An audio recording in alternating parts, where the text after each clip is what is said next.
Hello folks, welcome to Monday.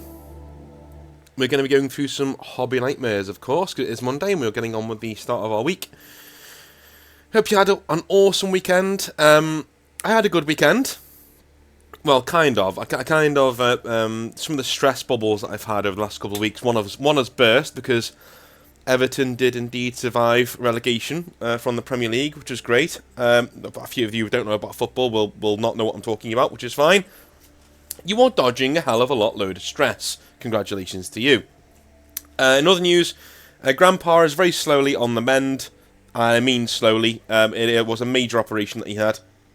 So hopefully he's going to be getting better rather soon, but we will see how things go. If you like what I do, the subscribe button is down below. The Patreon button is also down below. And if you're going to get yourself any models for the next few weeks, make sure you go over to Composite Games, use the promo code Northern Exile down below to get yourself 5% off your order at checkout. So, moving swiftly on with the hobby nightmares. I've been told by my lovely pre-readers that one of these today is rather long and epic in nature. So, that should be fun. I've got my bottle of water. I've got my determination. Let's push on, shall we?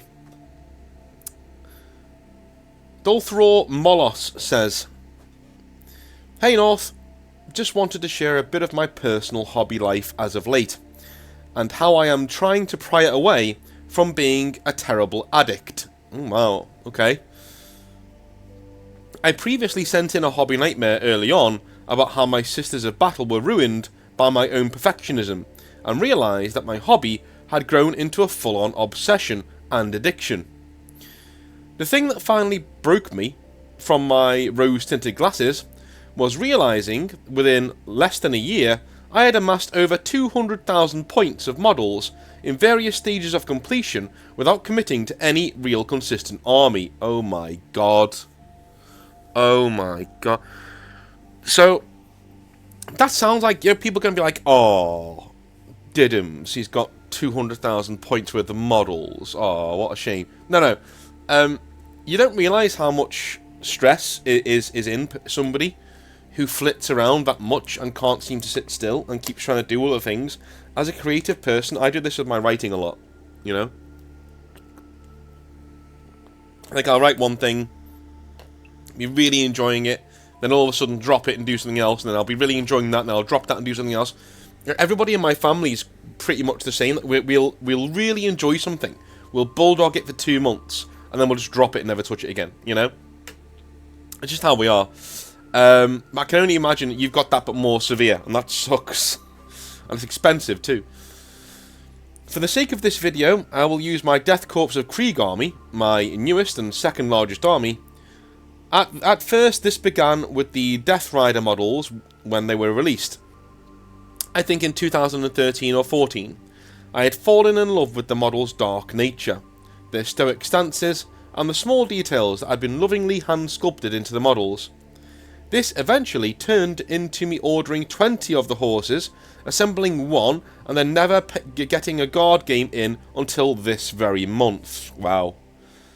The next wave of buying hit me as 9th edition came around, and Kill Team Octarius came out.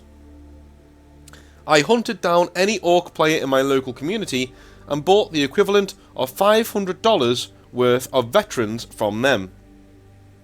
I had only just assembled them recently, and out of those, one model is painted to completion in the entire army, before I moved on to something else.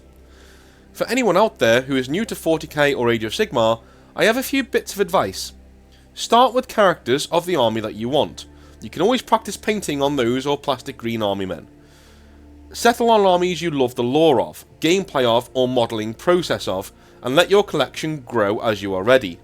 There is never need to rush to buy these limited edition boxes or any new starter project when you aren't ready for it yet.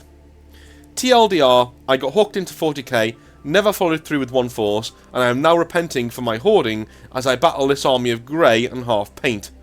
Thank you for everything you do for the 40k community, and giving me hope I can get over my addiction to this game. P.S. I'll be giving you monthly updates to ensure to push myself to get rid of my unpainted collection. Good lad. Good lad. And there is a picture of one of the models he sent in, by the way.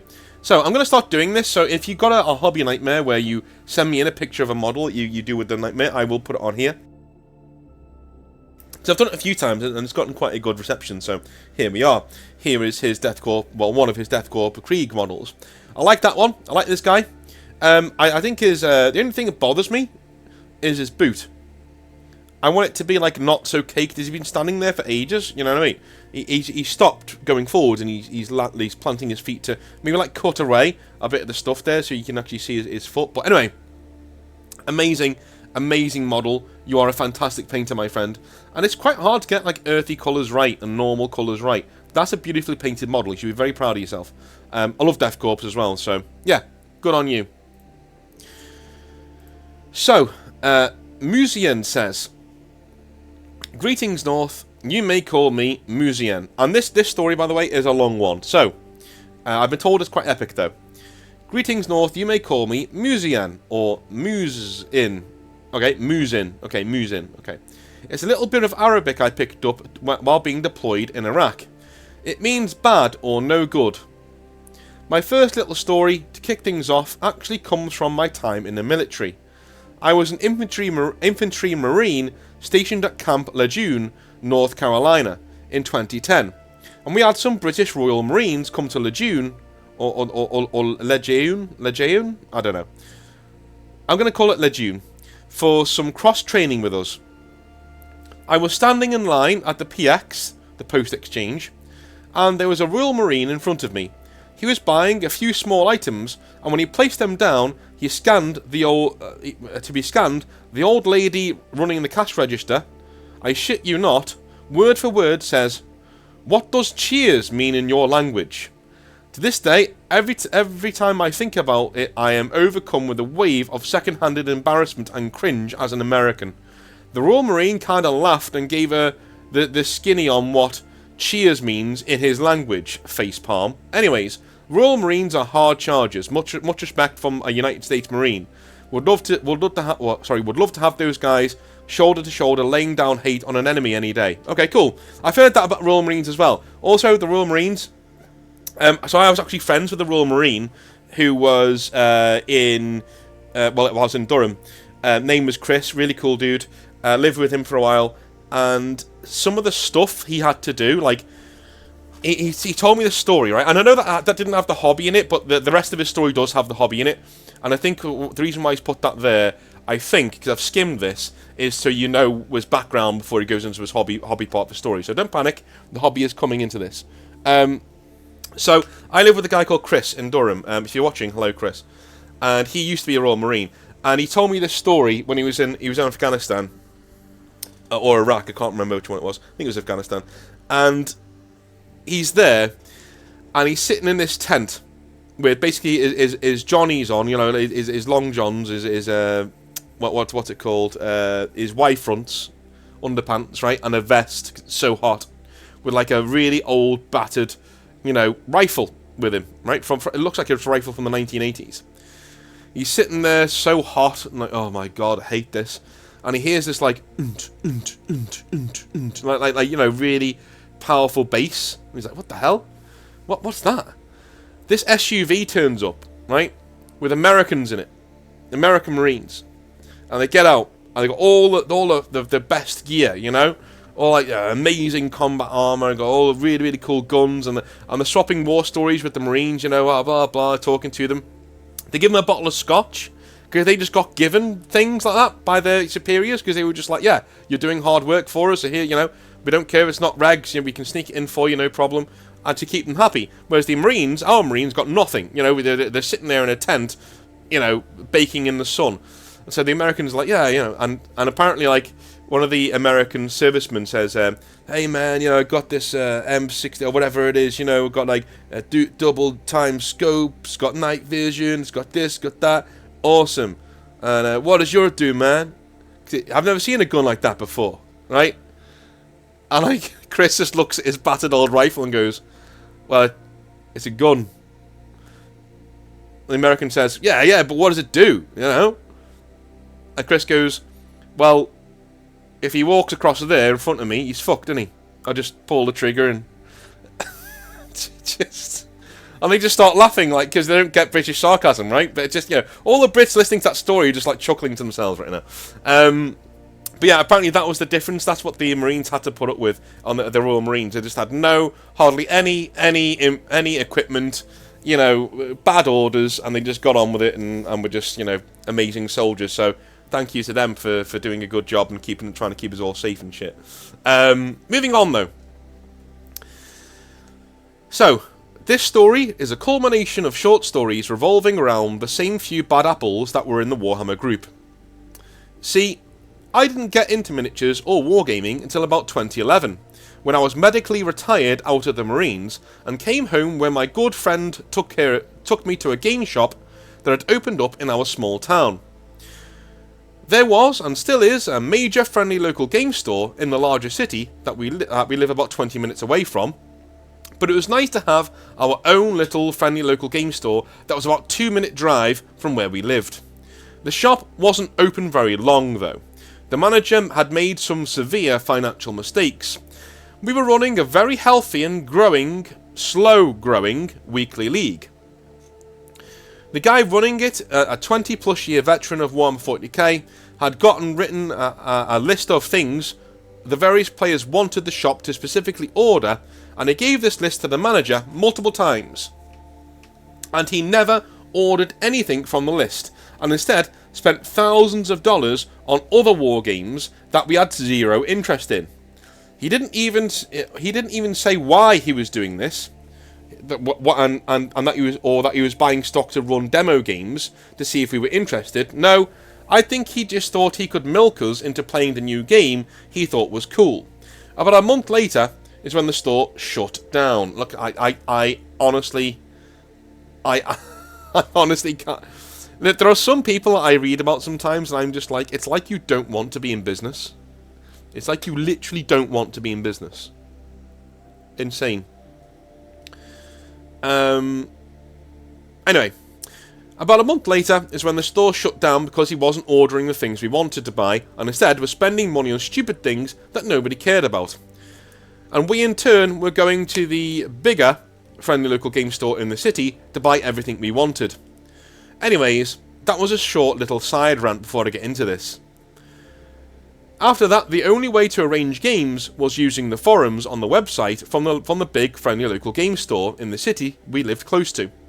It started basically with me arranging to meet people on Saturdays for games, which then turned into a weekly thing where all the 40k players would show up, and we had the best fun playing really cool games. Tournament practice games, and my favourite at the time, team games. Okay, we differ there. I'm not really into team games. Somebody always ends up getting tanked. You know what I mean? Somebody always ends up getting, shall we say, ganged up on. It's not great. Anyway, right about this time, this local guy, who we will call Mr. WAAC, win at all costs. I'm going to call him Mr. Whack. Mr. Whack, win at all costs. For those unfamiliar with the term, he created a Facebook page which rapidly grew. This guy basically became the guy who would mostly run 40k tournaments, but a lot of the time he would actually just schedule the events, and one of the guys who worked at the friendly local game store would actually be the tournament organiser. Mr. Whack was a power gamer of the utmost extreme circumstances. On Saturdays, it got to the point where nobody would even play him because he could only run beat-face tournaments lists. So, most Saturdays when he showed up, only people who wanted to practice for tournaments would want to play, and a lot of the time, he would just stand around chatting with nobody to play. But, right hand to God, I swear I personally saw this happen at least 3 times within the span of a month, maybe a month and a half. Okay, what's going to happen with Mr. Whack? We would all be busy playing our fun games or practice games, and a new player would show up. Well, new in the sense of that they had an army they hadn't played with in many years, and they wanted to show up and learn how to play 5th edition, and get back into the game. But they would show up a couple of hours after we normally started, so we would all be in the middle of playing games, and it just so happened Mr. Whack would be available. He absolutely knew that it was supposed to be an introduction game, They were trying to learn the new rules from the new edition they hadn't played before and just wanted to learn the ropes. He was 100% aware of this. He would table these people by the end of turn 2 at least. He wasn't teaching them. He was beating the absolute dog shit out of them again and again. I shit you not. I watched these people get beat so bad, I watched 2 of them immediately trade their armies into the store, and I even saw one guy throw his entire army into the trash. All never to be seen again. They never came back. And these are the ones that I specifically remember. It happened more, but these are the examples I specifically recall like it happened yesterday. Dude, what are the people at this store doing? Okay? We know. We've been doing this we've been doing Hobby Nightmares for a while, right? We know douchebags like Mr. Whack are in the hobby, right? We know they exist, and we know that they are just some sort of smooth brain assholes who can't seem to read the room, right? Which may be a thing. Maybe there's not reading the room. Maybe that's a skill that they just don't have. But to me, man, play the game, right? You know what I mean? Play your opponent, not the game. You got to play your opponent. You got to know what your opponent wants to do.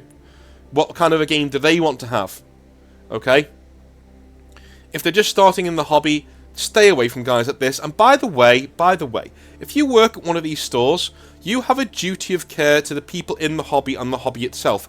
If you see a guy like Mr. Whack walking over to a beginner to challenge them to a game, it's your responsibility to stop that from happening and say, look, no, I'm sorry, no, can I just have a word, please, to Mr. Whack and say, look, man, if you see a beginner, if you want to play for blood, but play with experts like yourself, right? Don't have a go at smaller people coming into the hobby, people who are just starting in the hobby. And if you are going to play them, you better be playing a fluffy list, and you better be playing it fairly.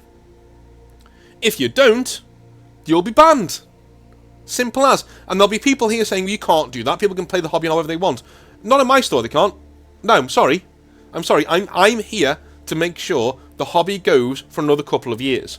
It's people like this who drive people off and make sure that we don't get people coming into the hobby and people are leaving in droves, right? It's people like this who are doing that. And if you are gatekeeping in such a way, yeah, I won't have you in my store, sorry. You will either play people of your own skill level with rules that are there to play for blood. I got no problem with that whatsoever. But you're continuously targeting younger people and people who just want to get started in the hobby with your bullshit win at all cost tactics, right? That will get you banned from my store. I don't give a shit if you don't like me for it. I do not give a shit. The amount of people who will read this and who will listen to this and go, well, that's not right. You know, I'm sorry, like they can play however they want. They bought their models. That's true. But also, I run this store, so you know, I'm not saying don't run tournament games in the store. That's not what I'm saying. Run whatever kind of game you want, right?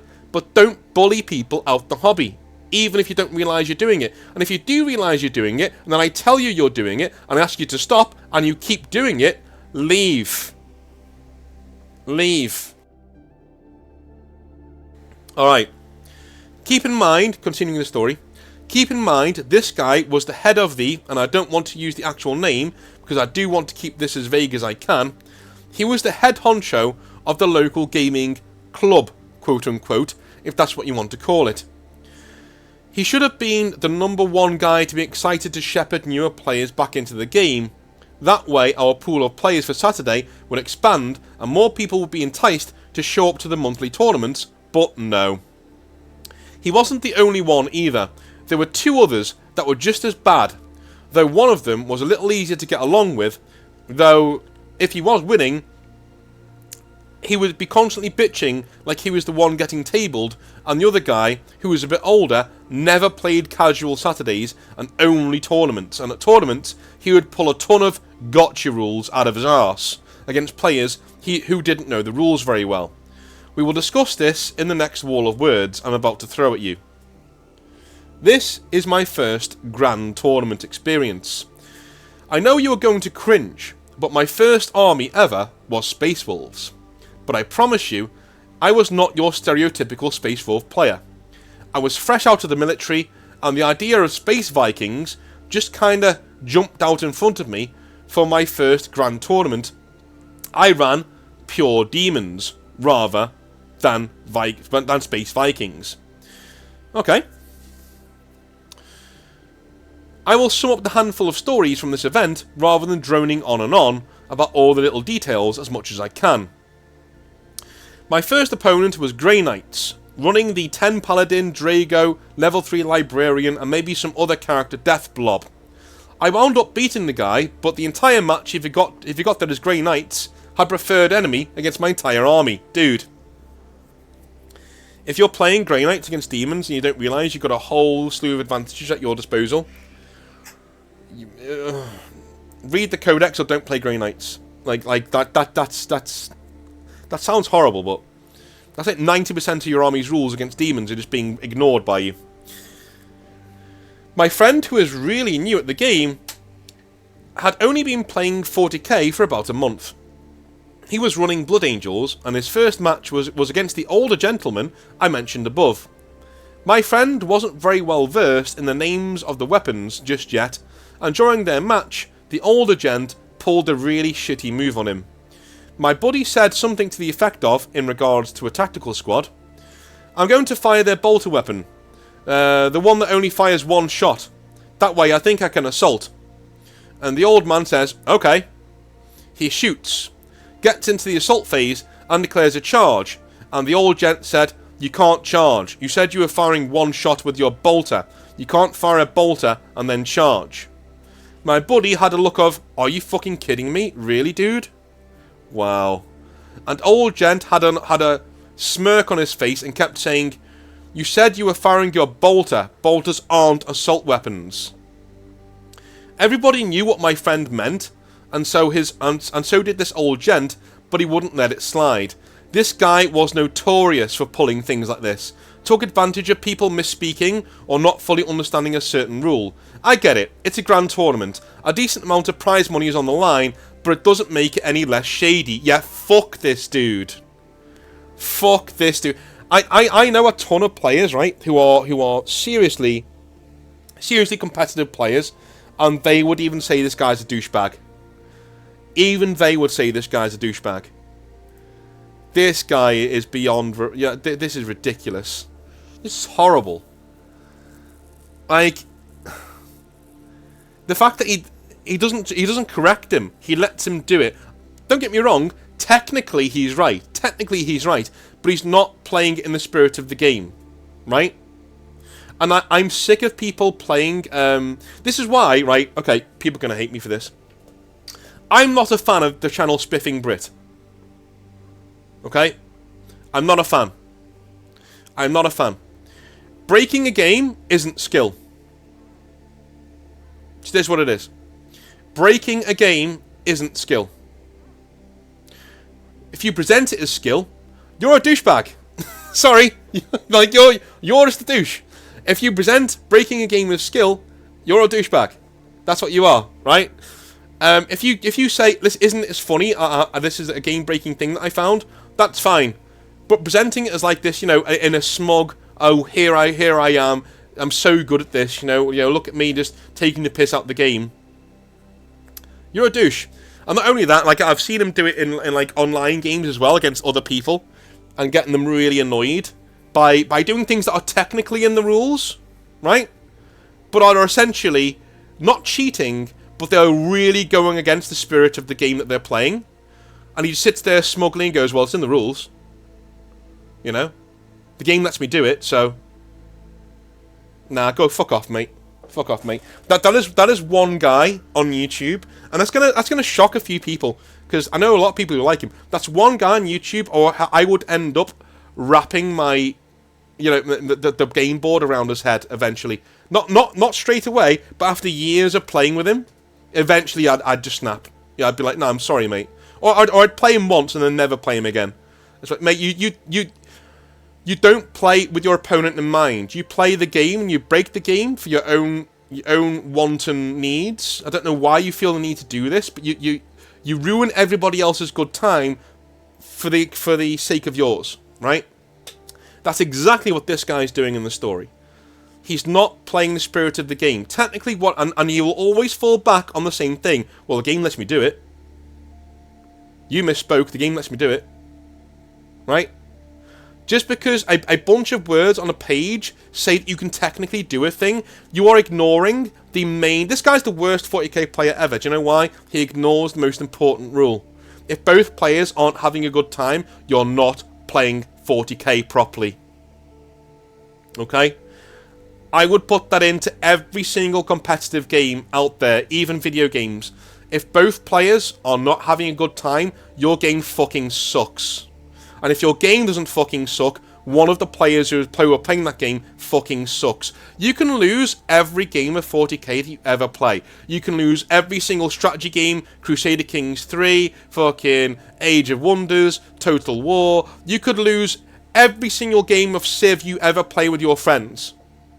But if your friends are having a good time playing with you, you never lose.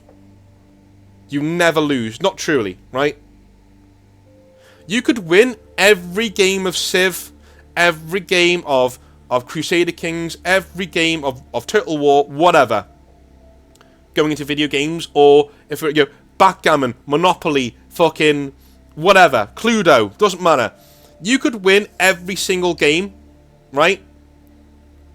But if your opponents aren't having a good time, you fucking suck at that game, dude. You suck. You suck and you shouldn't play. Rant over. Every event has a best painted trophy and prize. Not to toot my own horn, but I was notorious for winning best painted. Even though I would never place top 3, I would almost always walk away with best painted and my demons were looking pretty sharp. The guy who won best painted made it very clear to everybody, including the judges, that he didn't paint his army, that his friend had been paid to paint it for him. I didn't say anything. I was pretty damn pissed. If he hadn't have said anything about somebody else having been paid to paint them, I wouldn't have been bothered, because they were painted fairly well. But he was openly bragging about how he didn't actually paint them. If the goal is to face off against other people and compare skills, I think you should have to put the hard work in yourself to be able to compete at this point, because it's just pay to win if not.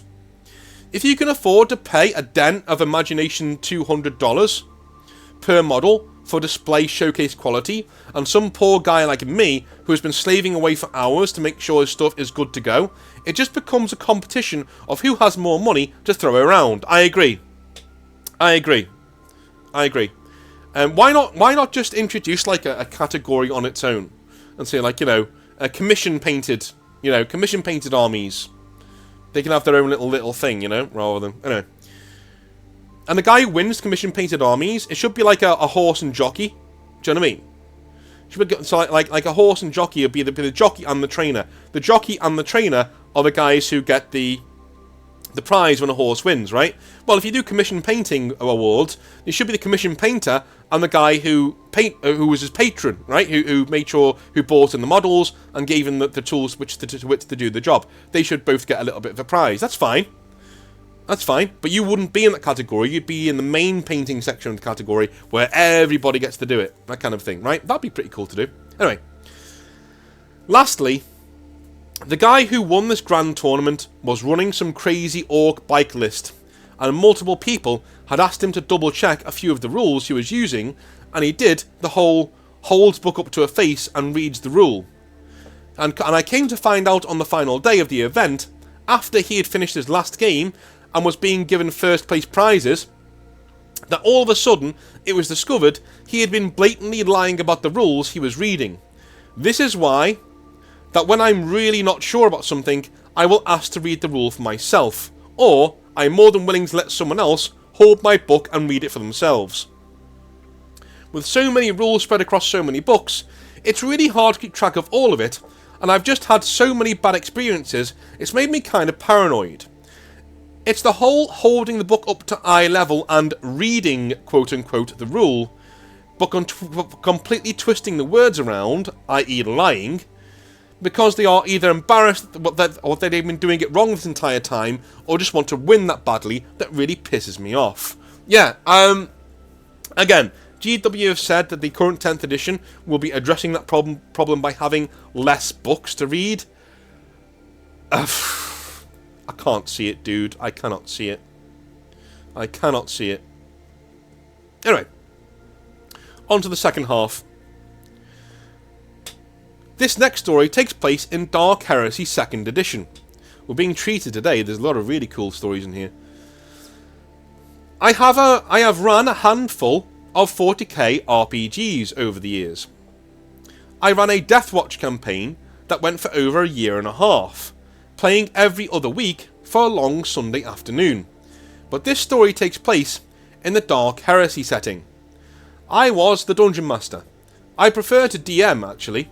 I love telling stories / having my friends help me tell the stories. I haven't actually been a player in anything in almost a decade, and I'm totally cool with it. Anyways, it's me DMing for 4 players. One of which is my brother, who is 2 years younger than I am. The group is in the slums of some hive city, tracking down some breadcrumbs of chaos. They get attacked by some gang of cultists. They almost kill they kill most of them, but a few get away and run into a medical clinic. Ring down a hallway to go through a door, and they lock it behind them.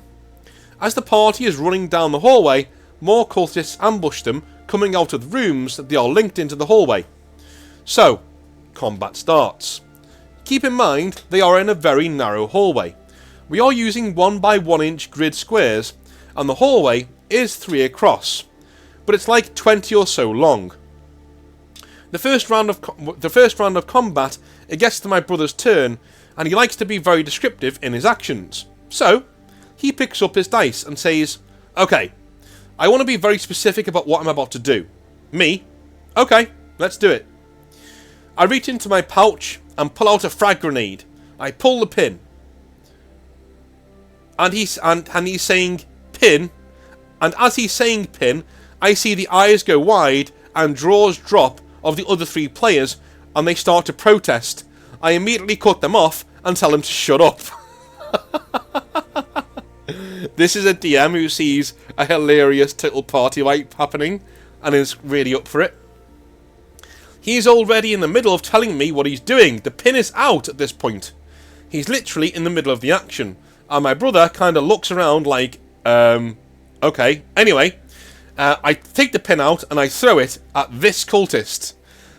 So he points to a cultist that is right in the middle of what is basically a small gaggle / melee. The other 3 players are all face palming, and my brother doesn't quite yet understand why.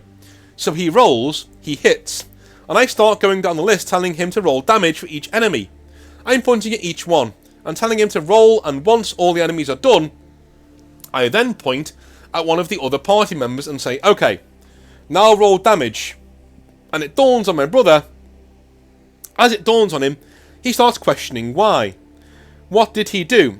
And we all explain to him that the frag grenade he just tossed has a blast radius that hits all of the enemies, but it's also catching all of the friendlies in the blast as well. And he just kind of mutters, "Oh, fuck."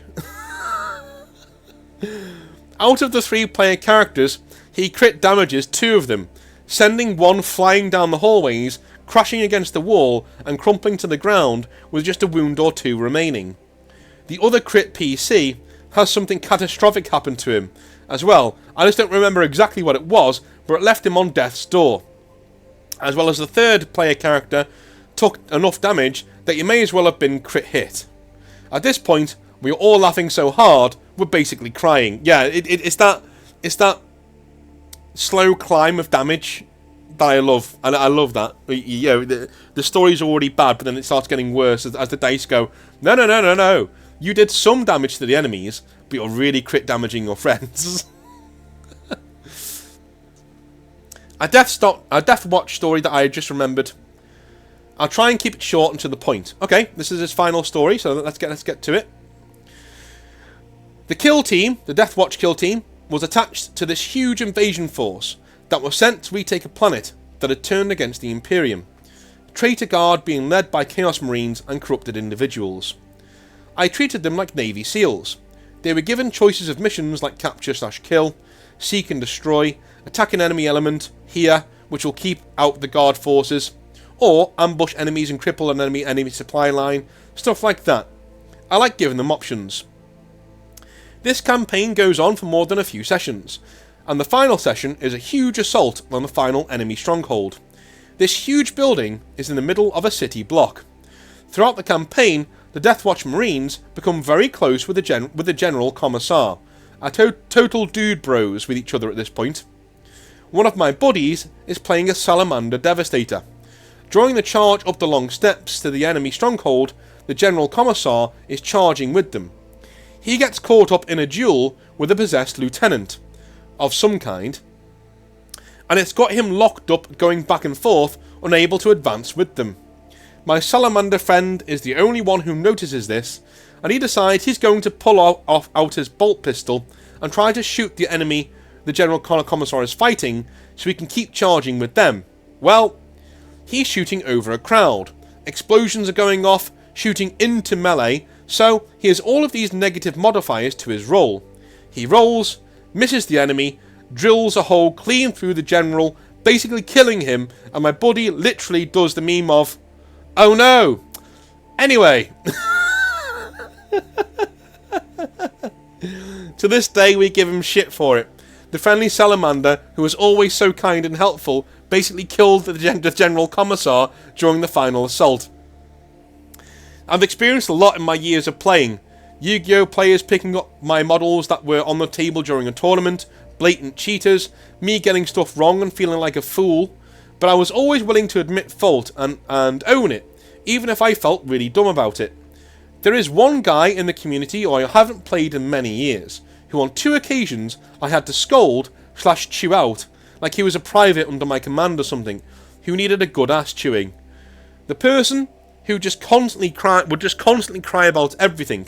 Every army was overpowered, and every army he played just wasn't good.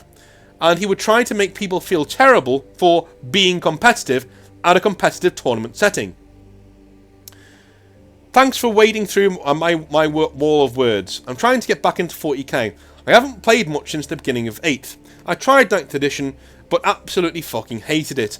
All of the cards and command points and the game living up to what I heard people refer to as gotcha hammer. That's a really good way of putting it. Yeah, gotcha hammer. Completely turned me off. So I've just been building, modelling and painting.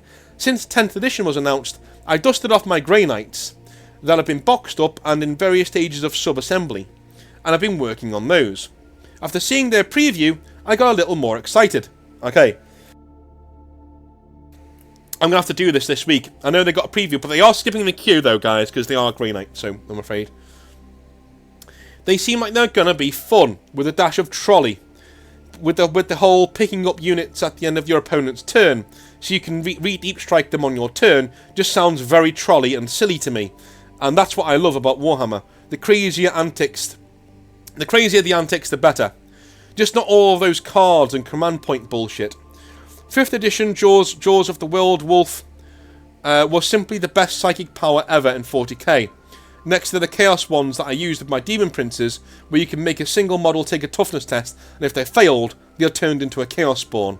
My favourite use of the spell was turning Kaldor Drago into a chaos spawn at a tournament. That's got to be so satisfying.